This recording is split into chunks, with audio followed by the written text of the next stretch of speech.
Dalam nama Bapa dan Putra dan Roh Kudus. Amin. Bapa, kami dipanggil untuk bertobat. Dipanggil untuk menjadikan Yesus sebagai satu-satunya penebus penyelamat. Dipanggil untuk metanoia. Tidak lagi memfokuskan kepada kepentingan pribadi, tapi kepentingan Allah, kehendak Allah. Bantu kami ya Bapa, untuk memiliki sikap batin yang demikian. Terpujilah namamu kini dan sepanjang segala masa. Amin. Para saudara, hari ini gereja mengajak kita dalam minggu biasa ketiga untuk bertobat. Siapa yang mengira dan menyangka bahwa bertobat itu gampang? Kata-kata ini bukanlah kata-kata yang biasa. Kita berubah saja sulitnya bukan main. Kita mengubah perilaku kita yang biasa saja sulitnya bukan main. Apalagi bertobat. Berubah tidak selalu berarti bertobat. Bertobat itu adalah suatu sikap batin yang menjadikan Allah segala-galanya. Bertobatlah, kerajaan Allah sudah dekat.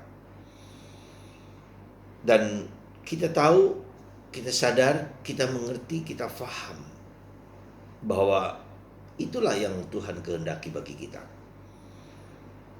Dan kita mengerti bahwa kita dipanggil untuk pada pertobatan. Tapi saudaraku terkasih dalam Kristus, betapa tidak mudahnya bertobat itu kita bisa lihat dalam bacaan pertama hari ini ketika Yunus, seorang Israel, seorang Yahudi yang diminta Tuhan untuk menobatkan orang Niniwe, ya, orang yang berada di katakanlah di daerah Irak, dan betapa Yunus sendiri menolak tugas yang tidak mudah ini. Dan dia akhirnya karena meskipun menolak, lalu dia mau melarikan diri dari tugas yang mulia ini, tetapi sulit. Tetapi kehendak Tuhan harus terjadi. Sampai akhirnya orang-orang Niniwe, raja, umat, dan binatang-binatang, dan terutama binatang-binatang harus berpuasa dan menerima pertobatan pewahyuan dari Yunus, orang Yahudi yang mungkin tidak ada kaitannya dengan orang-orang Niniwe. Tapi akhirnya orang Niniwe bersedia bertobat karena kerajaan Allah sudah dekat. Karena mungkin ancaman kepada orang-orang Niniwe akan hancur lebur. Ya, tapi zaman sekarang, apakah orang diancam sekalipun dengan katakanlah COVID-19 kemarin, banyak orang mati tergeletak karena begitu mengerikan. Tetapi apakah setelah itu orang bertobat? Juga tidak. Ya, kalau boleh dikatakan peperangan terjadi, Rusia, Ukraina, Cina dengan negara-negara di sekitar, ya, Amerika dan seterusnya. Dan betapa tidak mudahnya untuk berubah, mengubah mindset, mengubah cara pikir, cara pandang. Bertobat berarti juga mengubah cara hidup, cara pandang, cara pikir, ya, untuk menjadikan Allah sebagai satu-satunya Sang Pencipta, Sang Penebus.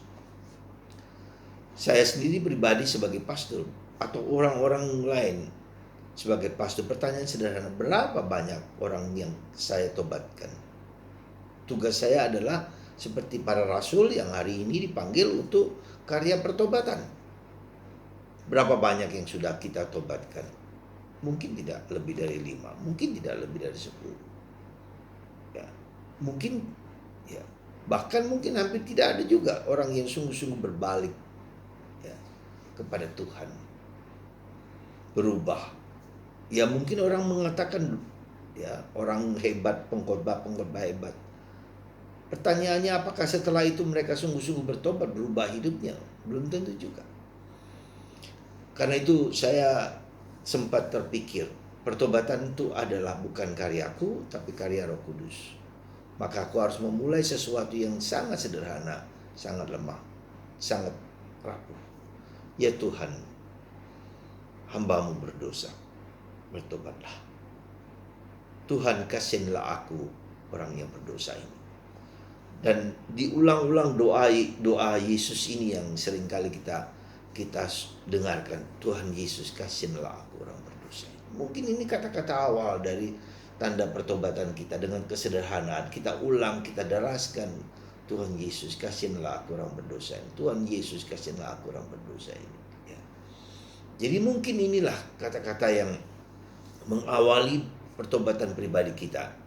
Kita ulang, kita deraskan, Tuhan Yesus kasihanlah aku orang berdosa ini. Tuhan Yesus kasihanlah aku orang berdosa ini. Karena dosa itu bukan hanya yang kelihatan bahwa kita mukul, kita nendang, membunuh secara fisik, tapi secara batin ya. Dengan begitu kita mendorong diri kita untuk memiliki sikap batin yang rendah hati, sikap batin yang terbuka, sikap batin yang mengizinkan Tuhan untuk mengubah hidup kita.